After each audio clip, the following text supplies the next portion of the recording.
Hi guys, so today I'm here with a different kind of video for you guys because I feel like this is something that a lot of you are probably really interested in, or you probably have looked for these kinds of videos in the past, and that is a how I film my YouTube videos video. I feel like when someone is starting a YouTube channel, or when someone's really deciding to invest in their YouTube channel, they're always looking for ways to get their videos to look really nice, and that is something that I worked on for so long, and it's still something that I'm continuously working on. So for this video, I want to talk to you guys about all of the products and tools that I use to make my videos the way that I do. I'll talk to you guys about the equipment that I have, the software that I use to edit, and what I use to make my thumbnails. So let's get right into it. First of all, I just want to tell you guys that I film in a filming room within my house. This is actually my old bedroom that I have turned into a filming space. So you guys have seen basically 3/4 of this room because I have used totally different filming setups within this room.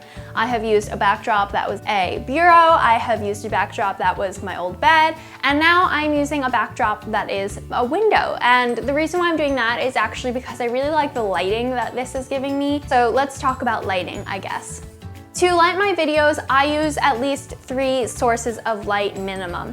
And the first source of light is actually 2 different studio lights. So I bought studio lights off of Amazon.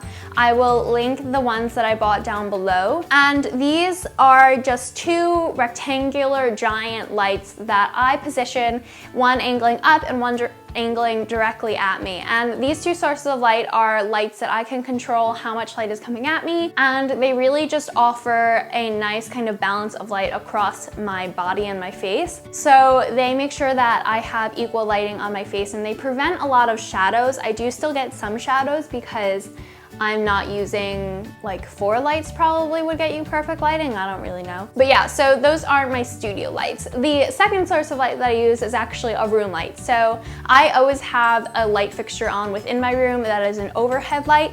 That just makes sure that I get some sort of equal lighting throughout my whole space. And the 4th source of light that I always use, or that I always try to use, is natural light. I only film during the day because natural light definitely changes how your video is going to come across. It's really obvious when you're filming at night because everything has like more of a gray tone to it. And I really like having natural light, especially from this angle, because it adds a different kind of coloration. It's a lot more natural, and it adds a lot of warmth to the room without getting too yellow or too blue. The camera that I film on is a Canon EOS Rebel T3i. I went with this camera because it has a flip screen that can move and that can rotate, and that I can use as a nice viewfinder popped out in front of me. The other reason why I use this camera is because it films in 1080 HD, which was really important for me. Now, if you want to go for a camera more expensive than the T3i, that is perfectly fine. I believe once you get to the 4i, it has an autofocus that moves with you, which is great if that's the kind of video that you want. Personally, I like having a single focus that I can change and that doesn't automatically change, because a lot of the time if I'm moving within the frame, I am staying at the same distance, so I will stay in focus. But if you move slightly and your focal point is staying the same, then the camera is going to change focus and something else will end up being in focus if the focus moves with you. So a lot of people think that a moving focus is what they want, but then when it comes down to it, it may not be. So if you guys are starting to make videos, think about that. And I just want to say, if you guys are going to invest in a really nice camera, you have to learn how to use the features on your camera, specifically your IOS, your exposure, and your white balance. Along with using a camera body, you have to invest in a really nice lens. So the lens that I use is the Canon lens EF 50mm 1:1.4. That is just literally what I'm reading from the rim of my lens. I went with this lens because it has a nice kind of focus, a sharp focus on yourself, and then a blurred focus in the background. It's also really nice to take pictures with. The only thing about this lens that you guys should know is that it has a singular frame width kind of thing. So you can't zoom with this lens, you have to move yourself or your object that you are shooting. I really love this lens. I love the amount of light that it actually lets in. It's something that's so much better than the kit lens that you get. Another thing that I use to film is a clicker. So this is a focus clicker. It's also like an automated picture taker, and this one is by Canon. So I invested in the Canon brand clicker purely because you can shoot from further away. It's a little more dependable than the ones that are like $1, but this is a much heftier investment than a cheap clicker. I use this because the lens that I use has a much further distance. So in order to be in shot, I have to be probably 2.5 arm lengths away from the camera at least, and that's when I only want my head in the frame. If I wanted my full body here, I'd have to sit way back in the room, and there's no way that I would be able to focus the camera by doing autofocus, and there's no way that I would be able to take a thumbnail picture without it or without using a timer. So this clicker, it has two settings, one to take a picture, which is how I autofocus it, and then another that actually starts filming. While filming, I also use a microphone. There are two kinds of microphones that I typically know YouTubers use.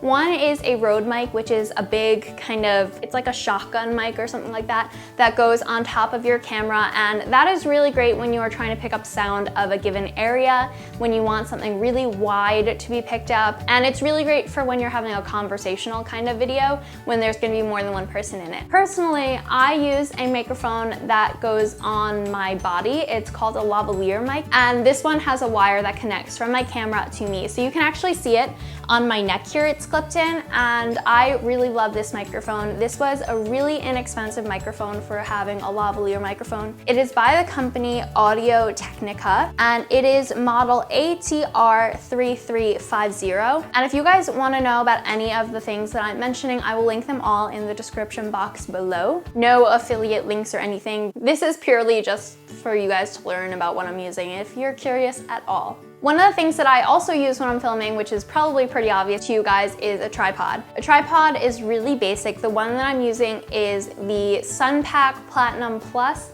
Ultra 7000 TM tripod. I just read basically all of the words written across the tripod. Tripods are really important because one, they're the safest way to keep your camera in an elevated position. The second reason why I really recommend a tripod is because you can move them around and it really opens up the availability of where you can film. And the third reason is because I actually film on an angle, so it makes sure that my camera is safely at this angle and it gets the perfect angle that I want. And the last thing and the most recent thing that I've actually purchased to film my videos with is a Steadicam or some sort of handheld stabilizer for your video camera or for my DSLR. So this is by Opteka, and this is just the really low-end camera stabilizer because I don't know how to use these yet, so I wanted to get the most basic one to get acquainted with it before I go ahead and splurge on a bigger one. And what this does is just make sure that any handheld shots that you have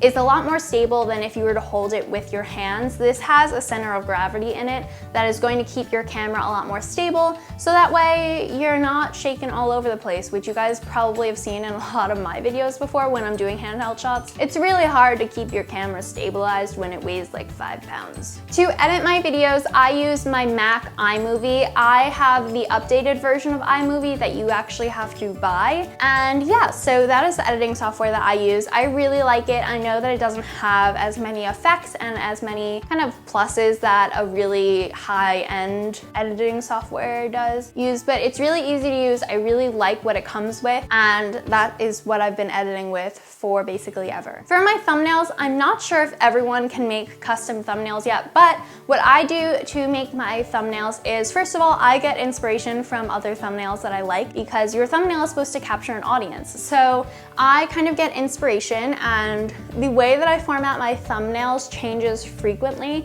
because I'm constantly learning from what I like from other people. So the software that I use, or the website that I use to create my thumbnails, is actually PicMonkey. You guys have definitely heard of this before. It's just a really easy picture editing website site that has really basic functions. It makes really cute and really colorful thumbnails that I'm really happy with. You can go ahead and change the sizes. And one of the things I've been doing recently is taking 4 snapshots from my videos or 4 frames from my videos that I really like, and I will make a collage thumbnail so that way people can see a couple of different shots of what's going on, especially because not all the times are my videos just talking. They're normally a makeup look or a tour or some sort of cool thing. I don't really know, but it's a little more interesting when there are more pictures going on it, in my opinion. So that is it for my how I create my YouTube videos and all of the things that I put in it. I hope that you guys found this really informative. If you guys want a video where I talk more in depth about the tips to filming really high quality videos, then leave that in the comments below.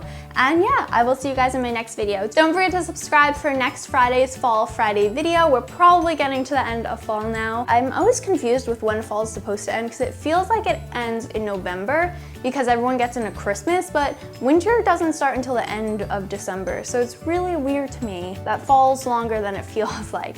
But yeah, so I will see you guys in my next video. I love you so much, and bye.